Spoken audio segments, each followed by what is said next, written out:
If your brain is already 3 steps ahead before you've even finished the first step, this might be for you. The other day, I was in the middle of a painting, just barely started the sketch, 40 browser tabs open, and I was already thinking about the next thing I had to do, totally unrelated to art. I used to think that was the problem, and then I realized I already drew that and then embodied it into a character. His name is Morgh. Now, I've probably had ADHD my whole entire life, and all things considered, given the signs, I probably should have been diagnosed well before I turned 40. Maybe one of the first signs was the hyperfocus. Maybe it's normal for a 12-year-old to spend their whole entire summer vacation drawing, but maybe not. Now, sometimes this was great, and a lot of times this helps me out a lot. Like when I have a tight deadline and I need to be able to do 12 hours of work within 8, I can do that. However, it also can work in the reverse. Maybe something's only supposed to take me 1 hour, but instead I end up spending 12 hours on it because I've hyper-focused to the point where every single thing I'm doing in this painting doesn't look right to me and I have to fix it. And I can't do anything else until it's fixed because that's where my brain is and I cannot make it stop. That actually just happened to me last week. I was working on a commission. It really should have only taken me an hour, maybe 2 at the most, to be able to make it worth my time and how much I was getting for the commission. And instead, I could not get the face to look right in the portrait I was painting. And I ended up getting fixated on it for literally 10 or 12 hours straight. It ruined my entire day. I had a terrible time then, whole entire time I was working on it. And it just was an awful experience all around. 10 out of 10, do not recommend. I have a character in my story, the Golden Troupe, named Morgh. He is a golden eagle, a little smaller than female golden eagles. They tend to work that way in how eagles work. And he is one of a kind. He's always going, mentally, physically, everything. He just goes. And he stops when he wants to stop, not because anyone asked him to. Now, of course, he does the bird thing with, head flick, head flick, head flick, looking around everywhere, all looking around, and then suddenly squirrel. However, if he saw a squirrel, he would immediately, no more moving his head around, he would completely focus and, go murder the squirrel. And honestly, he might actually be the best hunter out of any of the troupe. He's exactly what you need to do as a good hunter. You completely focus all of your attention, sort of make time slow down because you are moving so fluid and so fast. And then he accomplishes his goal every time. He gets the prey he wants.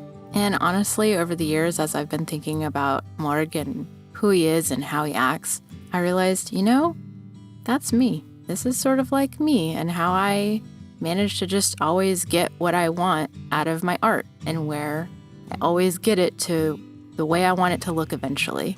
Because sure, I could get distracted all day long with all these little side things, all these little projects that really don't need to be done right this second, but then as soon as my brain focuses in on a task, it won't let it go until it's done.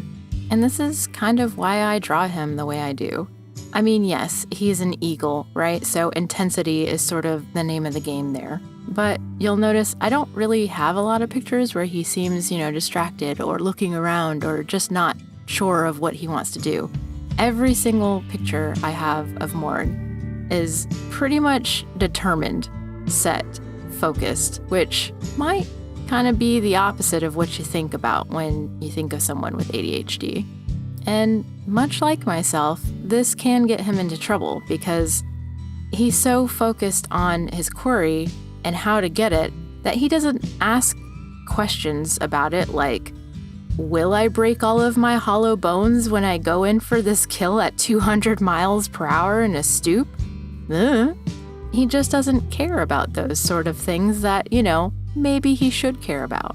Now, in some ways, I don't always relate to Morgh because he is so focused. I always think of him as the most serious one of the group, but he does have some playful sides too. He has this weird penchant of stealing bread just so he can rip it up into tiny little pieces. I think he's stimming, honestly, when he does that.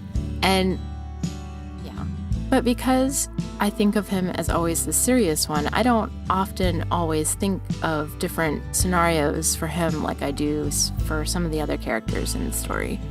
I have 1,001 different music video ideas that I want to do for Aspa, but only a couple for Morgh. Poor Morgh. But honestly, I really wouldn't change him. As much as I may not always be able to relate to him, that is still such a core aspect of myself that I don't think a lot of people who talk to me or know me, even people who might know me very well, just wouldn't think of me as very serious. But it is such a part of me that I do respect about myself and want to honor myself in this character, actually. And, it helps story-wise to have this aspect where it's not always going to be all fun and games Reoxia. Sometimes you have to actually, put pedal to the metal and be super serious. And that's where Morgh comes in. But here's the part I didn't even expect at all. I always think of Morgh as the serious one, but I think he's more than that to me. And I think there's more of my personality and habits and, maybe my even ADHD in him than maybe even feels comfortable. Because to be completely honest, I think this thing that people don't think of as like a real problem, it's just an inconvenience, has kept me in this state of not being where I want to be in life for 40 years. Yeah, I can, sit there and hammer out a painting really fast if I need to, or I won't stop working on my website until it's finished.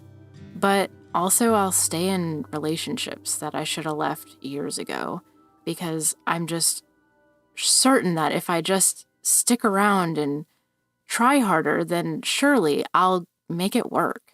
And it's not just relationships, it's jobs or situations in my life. I just can't seem to get where I want to be because I'm too busy staying hyper-focused on these things that aren't working. And as much as I would like to think that I'm someone who's logical and can think my way out of problems, and I'm approaching this situation in a way that isn't overly emotional, that's not always the case. I might think that I'm doing that, but in reality, when I stop and I look back, I'm sort of doing the exact opposite. Now, I don't think emotions are the bane of my existence or that they prevent me from being logical. I think that's not how that works. I think emotions are extremely important, but the particular way my brain is wired, plus the emotions I'm having, plus this hyper-focus, all makes it this perfect storm where I can't seem to ever accomplish my goals, despite trying for literally over 20 years. It's not exactly like I got nowhere in that time. I've done so many things. I've lived in Norway and traveled to Australia for a month and lived in New York City for a time and drove across the country twice. I've done stuff, but it's not what I've wanted to do. I've wanted to become a falconer and be able to play polo cross and have a horse and a successful art career and a relationship that's stable, and I haven't been able to do that. Back when I started this comic, I didn't even know what ADHD was. Not really. I started the comic in 2017, and I didn't even start to consider that I had ADHD until 2020, during, whatever happened then. But I started getting fed all these videos, and it wasn't a little kid who was just super hyper and needed to simmer down and here's your Adderall, sonny, so you can stop being so wiggly in class. It was videos of women talking about their experience and how their brains just never turn off and how they're so tired all the time physically, but their brain just won't shut up. They have trouble sleeping and I was like, wait a second, hold on, stop right there. I started listening, I started watching more videos, and I started researching on my own. And by 2024, I was diagnosed with ADHD and medicated for it, just before my 40th birthday. So when I started the comic, I didn't think of Morgh as like encapsulating this side of my brain that I've never really understood for the vast majority of my life. But when I distill him down into all these like specific traits, I'm really seeing that. I'm seeing Morgh for who he really is. Complicated, but also all sorts of things combined together that almost seem like they don't belong, like an oxymoron. Fast but calculating. Distracted but focused. Good at what he does, but at what cost? Because at the end of the day, I have been trying this for a long time. I've studied so much marketing. I've probably watched over literally 1,000 hours of how to run a business on YouTube. Like, it's insane the amount of time and effort I've put into this. And let's not forget all of the courses I've bought that really, honestly, none of them have helped me. But they all seem justified because I'm doing it for my business. It'll help, but it never does. And what I am learning is just the things I've known all along, that these courses might have taught me 10 years ago when I truly didn't know, but it's just really been rehashing the same information, warping it around in slightly different ways in order for me to just like glean, honestly, what I've already known all along. The answer isn't I need to know more information. The answer isn't this person has this little secret tip that's going to make everything different for me. The answer is to keep fucking going. That all I have to do is share the world that I've created with the world. And I just have to do it in such a way that makes you care about it, that shows you the excitement I have for it. And I just need to wake up and do that every day. It shouldn't feel like content creation. It should feel like me. Because when I think about it this way, when I think about it as sharing, as getting you as excited as I am about watching fast animals run fast, it doesn't sound like a lot, but man, it is all I can think about some days. I think that's it. I think that's the key. I think that's the thing, not key like my dog key, but like the key, like the locking key. I think that's it though. Because if I let it, all this other stuff, all these other things will just continue to distract me. And it almost got me today. I told myself at the beginning of this year, I am not buying another course. They're always $27 anyway. Don't have $27 to just throw away on that stuff. I was looking at this course, it was $37, even more expensive than normal. And it already showed me something that I've seen before. I got a whole book on it before.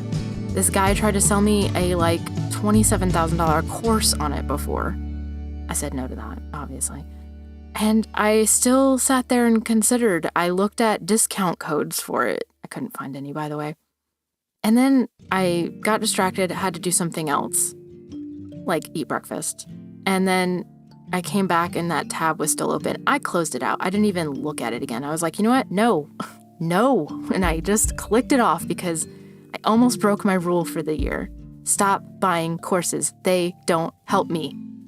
I will help me by doing what I know needs to be done. I need to wake up and I need to prioritize this comic.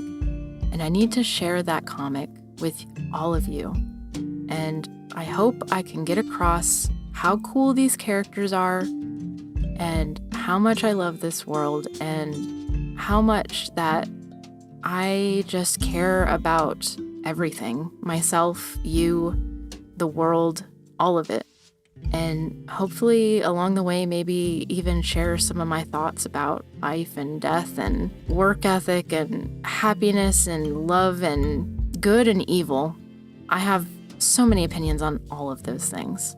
And I know, deep down in my bones know that is what is going to move the needle. That is what I haven't actually tried yet. That is what will make the difference.